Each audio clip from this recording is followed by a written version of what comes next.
ಸಮಯಕ್ಕೂ ಅಪಚಾರ ಆದೀತು. ಹಾಗಾಗಿ ಇದು ಒಟ್ಟು ಸಂಭವಿಸಿದ್ದನ್ನು ಗಮನಿಸಿದರೆ ಒಂದು ವಿಶೇಷವಾದ ಆರ್ದ್ರತೆ ಯಾಕೆ ಉಂಟಾಗ್ತದೆ ಅಂದರೆ, ಅಪ್ಪನಿಗೆ ದೀಪ ಹಚ್ಚುವಾಗ ಶ್ರೀ ಬಸವಲಿಂಗಾಯ ನಮಃ ಅಂತ ಹೇಳ್ತಾ ದೀಪ ಹಚ್ಚಲಾಗ್ತದೆ. ಗೋವಿಂದಾಚಾರ್ಯರ ಕಾರ್ಯಕ್ರಮ ಮಾಡ್ತಾ ನಡೆಸಿಕೊಡುವವರು ಶಿವಾನುಭವ ಮಂಟಪದವರಾಗ್ತಾರೆ ಅಂತಂದ್ರೆ ಬದುಕು ಸಾಮರಸ್ಯದಲ್ಲಿ ಹೋದರೆ ಎಷ್ಟು ಸುಂದರ ಆಗಬಹುದು ಅನ್ನೋದಕ್ಕೆ ಈ ಸಭೆ ಸಭಾಂಗಣ ಉದಾಹರಣೆ.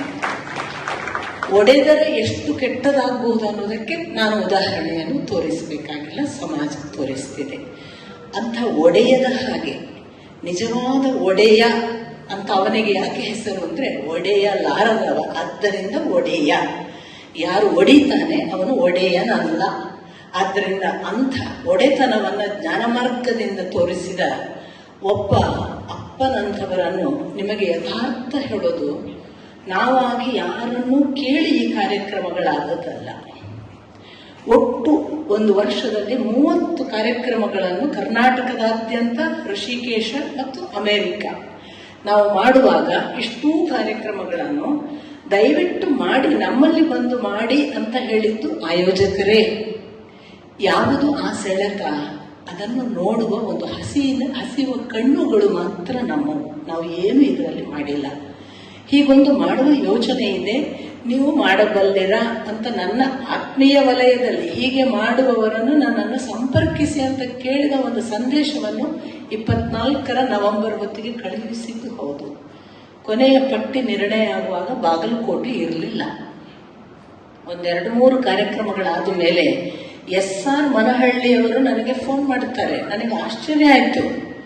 ಅಲ್ಲ ರೀ, ನಾವೇನು ತಪ್ಪು ಮಾಡಿದ್ದೇವೆ? ಬಾಗಲಕೋಟೆಯಲ್ಲಿ ಧನಂಜಯವ್ರ ಕಾರ್ಯಕ್ರಮ ಮಾಡದೇ ಇರುವಷ್ಟು ನಮಗೆ ಯಾಕೆ ಅವಕಾಶ ಇಲ್ಲ ಅಂತ ಅವರು ಕೇಳುವಾಗ ನನಗೆ ಯಾಕೆ ಆಶ್ಚರ್ಯ ಆಯಿತು ಅನ್ನೋದ್ರೆ, ಅಷ್ಟು ಅರ್ಥಗಳು ನಿಮಗಾಗಬೇಕು. ಅವರು ಯಾವ ರೀತಿಯಿಂದಲೂ ಸಂಬಂಧಿತರಲ್ಲ.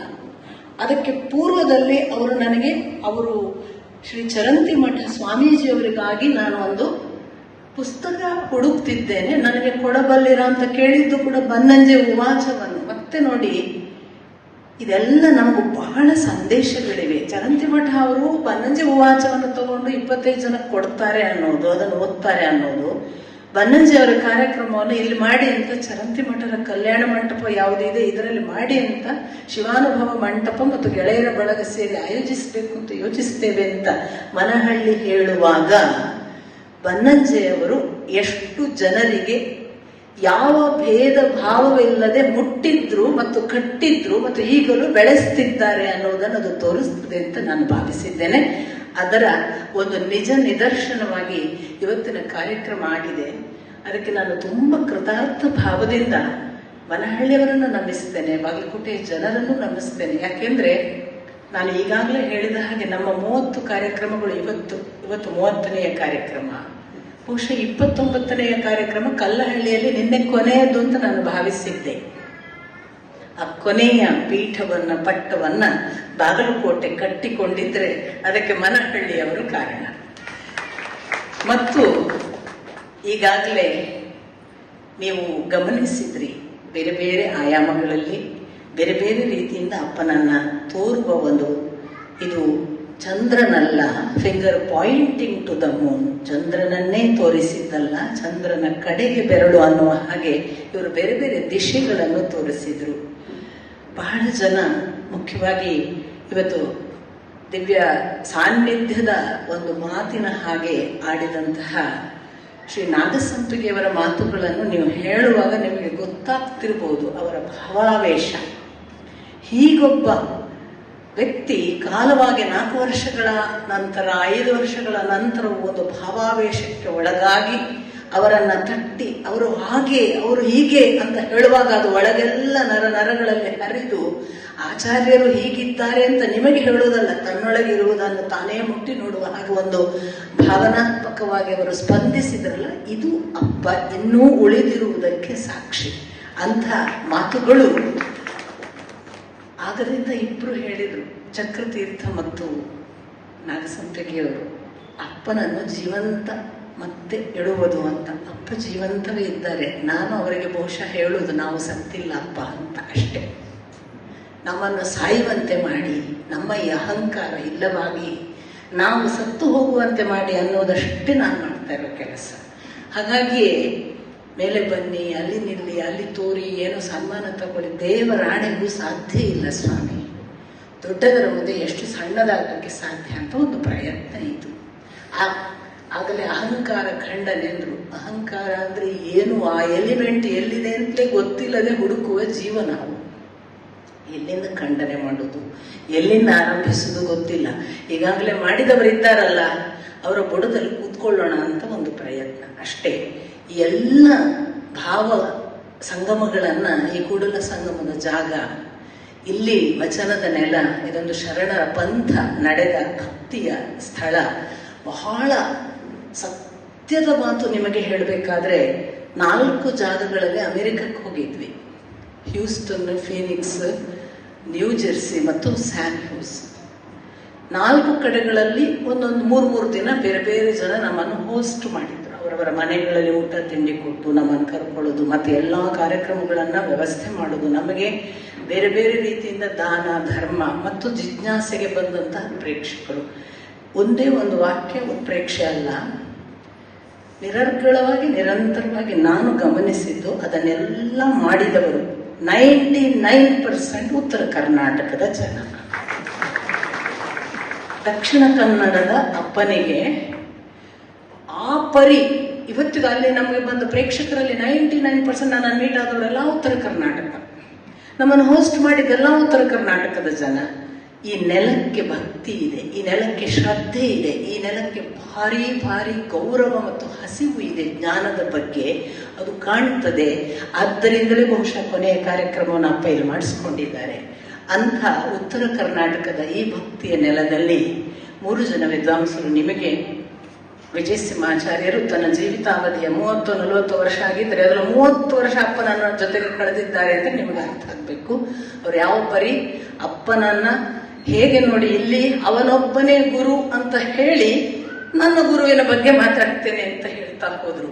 ಒಂದರ ಒಳಗೆ ಒಂದು ಬೆಸೆದು ಆ ಗುರುತ್ವ ನಮ್ಮನ್ನು ಆಟ ಆಡಿಸುವ ಕ್ರಮವೇ ತುಂಬಾ ಸೊಗಸು. ಆತ್ಮವಿಶ್ವಾಸ ಮತ್ತು ಅಹಂಕಾರ ಹೇಗೆ ಭಿನ್ನ, ಅದು ಹೇಗೆ ಒಂದು ವಿನಯೋಕ್ತಿಯಲ್ಲಿ ಅರ್ಥ ಮಾಡಿಕೊಳ್ಳಬೇಕು ಅಂತೆಲ್ಲ ಹೇಳುವಾಗ ಅವರ ಅಪ್ಪನ ಒಳ ಹೊರಗನ್ನು ಎಷ್ಟು ಭಾವಿಸಿದ್ದಾರೆ ನಿಮಗೆ ಅರ್ಥ ಆಗಿದೆ ಅಂತ ವಿಜಯ ಸಿಂಹಾಚಾರ್ಯರಿಗೆ ನಾನು ತುಂಬು ಪ್ರೀತಿಯಿಂದ ಗೌರವಗಳನ್ನು, ನಮಸ್ಕಾರಗಳನ್ನು ಸಲ್ಲಿಸ್ತೇನೆ.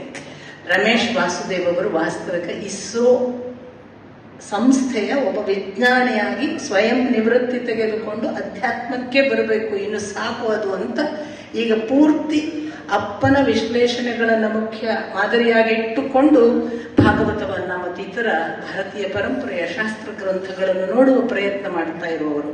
ಅಂಥವರು ಇವತ್ತು ಹೇಗೆ ಒಂದು ಕಡೆ ಗಣಿತ, ಒಂದು ಕಡೆ ಅಧ್ಯಾತ್ಮಕ್ಕೆ ಬೇಕಾದ ಮನಃಶಾಸ್ತ್ರ ಕೆಲಸ ಮಾಡ್ತಿದೆ ಅನ್ನೋದನ್ನ ಸರಳವಾಗಿ ಗಾಯತ್ರಿಯನ್ನ ನೆಪ ಮಾಡಿಕೊಂಡು ನಿಮ್ಮ ಮುಂದೆ ಅಪ್ಪ ಹೇಳಿದ ಮಾತುಗಳನ್ನೇ ನಾನು ಹೇಳ್ತಿದ್ದೇನೆ ಅನ್ನೋ ವಿನಯದಿಂದ ತನ್ನ ಅಭಿಪ್ರಾಯವನ್ನ ಹೇಳ್ತಾ ತಾನು ವಿರಮಿಸಿದ ಬಗೆಯನ್ನ ನೀವು ನೋಡಿದ್ದೀರಿ. ಅವರಿಗೂ ಕೂಡ ಧನಂಜಯ ಗೋವಿಂದಾಚಾರ್ಯ ಪ್ರತಿಷ್ಠಾನ ಮತ್ತು ಎಲ್ಲ ಗೆಳೆಯರ ಬಳಗ, ಶಿವಾನುಭವ ಮಂಟಪದ ಒಟ್ಟು ಸದಸ್ಯರ ಪರವಾಗಿ ನಾನು ಗೌರವ ಕೃತಜ್ಞತೆಗಳನ್ನು ಸಲ್ಲಿಸ್ತೇನೆ. ಹಾಗೆಯೇ ರೋಹಿತ್ ಚಕ್ರತೀರ್ಥ ಒಂದು ಮಾತು ಹೇಳಿದ್ರು, ಬಾದರಾಯಣ ಸಂಬಂಧ ಇದ್ರೆ ಒಳ್ಳೇದು ಅಂತ. ಅದಕ್ಕೆ ಅವರು ಮಧ್ವರನ್ನು, ಆ ಕನೆಕ್ಟಿವಿಟಿಯನ್ನು ಎಲ್ಲ ಕೊಟ್ಟರು. ನನಗೆ ಒಂದು ಮಾತು ಚಕ್ ಅಂತ ಅವರು ಹೇಳಿದಾಗ ಹೊಳೆದದ್ದು, ತೀರಾ ಹತ್ತಿರ ಬಂದ್ರೆ ದೃಷ್ಟಿಗೆ ಕಾಣೋದಿಲ್ಲ, ತೀರಾ ದೂರ ಹೋದ್ರೂ ದೃಷ್ಟಿಗೆ ಕಾಣೋದಿಲ್ಲ. ಕರೆಕ್ಟ್ ಒಂದು ಡಿಸ್ಟೆನ್ಸ್ ಅಲ್ಲಿ ಇರಬೇಕು. ಗುರು ಶಿಷ್ಯ ಕೂಡ ಹಾಗೇ ಇರಬೇಕು. ತೀರಾ ಹತ್ರ ಆದ್ರೂ ಅವ ನಮ್ಮ ಕಣ್ಣು ಮುಚ್ಚುವಷ್ಟಾಗಿ ಬಿಟ್ರೆ ಮೌಢ್ಯ. ತೀರಾ ಆಚೆಗೆ ಹೋಗಿ ಅವನು ಕಾಣಿಸದೆ ಹೋದ್ರೆ ಇವನೇ ಕಾಣುವಂತೆ ಆದ್ರೆ ಅದೂ ಅಲ್ಲ. ಅದರ ಕರೆಕ್ಟ್ ಡಿಸ್ಟೆನ್ಸ್ ಇದ್ರೆ ಹೇಗೆ ನೋಡಬಹುದು ಅನ್ನೋದಕ್ಕೆ ಚಕ್ರತೀರ್ಥ ಇವತ್ತು ಅವರ ಮಾತು ಉದಾಹರಣೆ.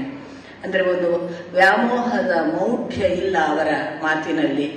ಆಚೆಗೆ ದೂರ ಹೋಗಿ ಅವರು ಇಲ್ಲವೇ ಇಲ್ಲ ನಾನೇ ಅನ್ನುವ ಅಹಂಕಾರದ ಮೆರೆದಾಟವೂ ಇಲ್ಲದ ಸ್ಪಷ್ಟ ನಿರೂಪಣೆಯ ಒಂದು ಅಭಿಪ್ರಾಯ ಪ್ರಕಟಣೆಯನ್ನ ಇವತ್ತು ನಾವು ನೋಡಿದ್ದೇವೆ. ಅಂತ ಚಕ್ರತೀರ್ಥಗೆ ನನಗೆ ಎಷ್ಟೋ ಸಾರಿ ಅವರು ನನ್ನ ಬಗ್ಗೆ ಆಡಿದ ಮಾತುಗಳನ್ನು ಕೇಳಿದಾಗ ಅನಿಸೋದುಂಟು, ಬದುಕಿನಲ್ಲಿ ನಮ್ಮ ತಂದೆ ನಮಗೆ ಅನೇಕ ಜನ ಬಂಧುಗಳನ್ನು ಮತ್ತು ಸಹೋದರರನ್ನು ಕೊಡ್ತಾರೆ. ಆ ರೀತಿ ನನಗೊಬ್ಬ ಬಂಧುವೋ ಸಹೋದರನೋ ಆಗಿ ಅವರು ಕೂಡ ಇದ್ದಾರೆ ಅಂತ ನಾನು ಭಾವಿಸ್ತಾ ಅವರನ್ನು ಕೂಡ ಬಹಳ ಪ್ರೀತಿಯಿಂದ ನಿಮ್ಮೆಲ್ಲರ ಪರವಾಗಿ ವಂದಿಸ್ತೇನೆ. ಅಶೋಕ್ ಸಜ್ಜನ್ ಅವರನ್ನ ನನಗೆ ನನ್ನ ಗುರುಗಳು ಪರಿಚಯಿಸಿದ್ದು ಹೀಗೆ, ಮಗಳೇ ದುರ್ಜನರ ಮಧ್ಯೆ ಬಹಳ ಕಷ್ಟಪಟ್ರೆ ಅಪರೂಪಕ್ಕೆ ಒಬ್ಬೊಬ್ಬ ಸಜ್ಜನ ಸಿಗ್ತಾನೆ, ಇವರು ಪುಣ್ಯ ಮಾಡಿದ್ದಾರೆ, ಹುಟ್ಟುವಾಗಲೇ ಸಜ್ಜನರು. ಹಾಗೆ ಅಂಥ ಅಶೋಕ ಸಜ್ಜನರು ಎಷ್ಟು ಸಜ್ಜನರು ಅನ್ನೋದನ್ನ ನಾನು ಅವರ ಅನೇಕ ಅಂದರೆ ಭೇಟಿಗಳಲ್ಲಿ ಮಾತುಕತೆಗಳಲ್ಲಿ ಬಲ್ಲವಳು. ಅವರು ಕೂತ ರೀತಿಯಲ್ಲೂ ಕೂಡ ನಿಮಗೆ ಗೊತ್ತಾಗ್ತಿದೆ.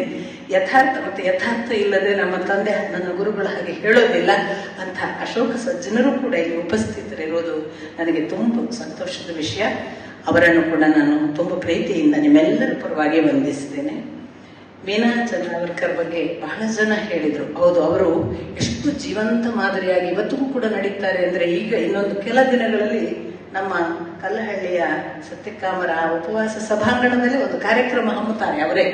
ಅಂದರೆ ಇದೆಲ್ಲ ಇನ್ನೂ ಅವರ ಕೆಲಸ ಕಾರ್ಯಗಳ ಬಗ್ಗೆ ಇರುವ ಅವರ ಚೈತನ್ಯವಾದ ಆ ಭಾಗ, ಅಂಥ ಒಂದು ಚೈತನ್ಯದ ಉಪಸ್ಥಿತಿ. ಯಾಕಂದ್ರೆ ಚೈತನ್ಯ ಅಂದ್ರೆ ಲಕ್ಷ್ಮಿ, ಚೈತನ್ಯ ಅಂದ್ರೆ ಶಕ್ತಿ, ಚೈತನ್ಯ ಅಂದ್ರೆ ಪಾರ್ವತಿ, ಅದು ಒಂದು ಚೈತನ್ಯ ಭಾಗವಾಗಿ ಈ ಪುರುಷರ ಮಧ್ಯೆ ಇದ್ದದ್ದಕ್ಕೆ ನಿಮ್ಮನ್ನು ಕೂಡ ತುಂಬ ಪ್ರೀತಿಯಿಂದ ಮತ್ತು ಭಕ್ತಿಯಿಂದ ವಂದಿಸ್ತೇನೆ.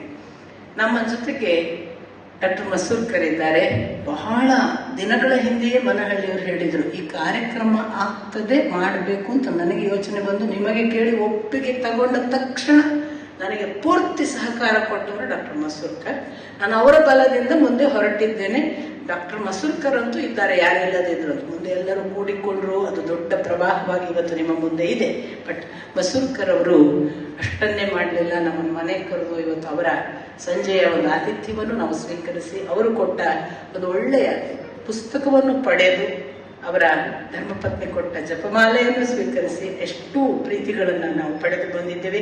ಅವರಿಗೂ ಕೂಡ ತುಂಬ ಹೃದಯದ ಕೃತಜ್ಞತೆಗಳು. ಶ್ರೀ ರಾಘವೇಂದ್ರ ರಾವ್ ಅವರು ಈ ಗೆಳೆಯರ ಬಣದ ಉಪಾಧ್ಯಕ್ಷರಾಗಿ ಇವತ್ತು ಅಧ್ಯಕ್ಷರು ಅನುಪಸ್ಥಿತಿಯಲ್ಲಿದ್ದಾರೆ.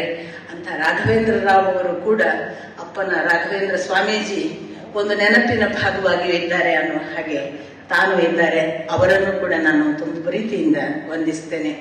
ನಿರಂತರವಾಗಿ ಕಾರ್ಯಕ್ರಮವನ್ನು ಒಂದು ಸೇತುವಾಗಿ ಜೋಡಿಸುವ ಕೆಲಸವನ್ನ ವಿನೋದ್ ಎಡಹಳ್ಳಿ ಮತ್ತು ಮಹಾಬಲೇಶ್ವರ ಗುಡುಗುಂಟಿಯವರು ಅಲ್ಲೇ ಕೂತು ಮಾಡ್ತಾ ಇದ್ದಾರೆ. ಅವರನ್ನು ಕೂಡ ತುಂಬ ಪ್ರೀತಿಯಿಂದ ವಂದಿಸ್ತೇನೆ.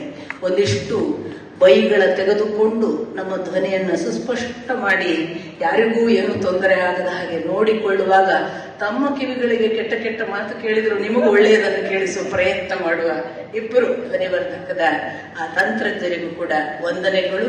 ಹಾಗೆಯೇ ನಾನು ಮತ್ತೆ ಮತ್ತೆ ಹೇಳೋದು, ಇಷ್ಟು ಜನ ಅಪ್ಪ ಹೋದ ಮೇಲೂ ಅಪ್ಪನನ್ನ ಕೇಳುವುದಕ್ಕೆ ಬರ್ತೀರಿ ಅಂದ್ರೆ ನೀವೆಲ್ಲೋ ಅವರಿಗೆ ಕನೆಕ್ಟೆಡ್ ಅಂತ. ಆ ಕನೆಕ್ಷನ್ ನಮಗೆ ಮಕ್ಕಳಾಗಿ ನೀವು ಅಪ್ಪನನ್ನ ಸೇರುವ, ಅಪ್ಪನನ್ನ ಬಲ್ಲ ಒಂದು ಕನ್ನಡಿಯಾಗಿ ನಮ್ಮ ಮುಂದೆ ಇದ್ದೀರಿ ಅಂತ ನನ್ನ ನಂಬಿಕೆ.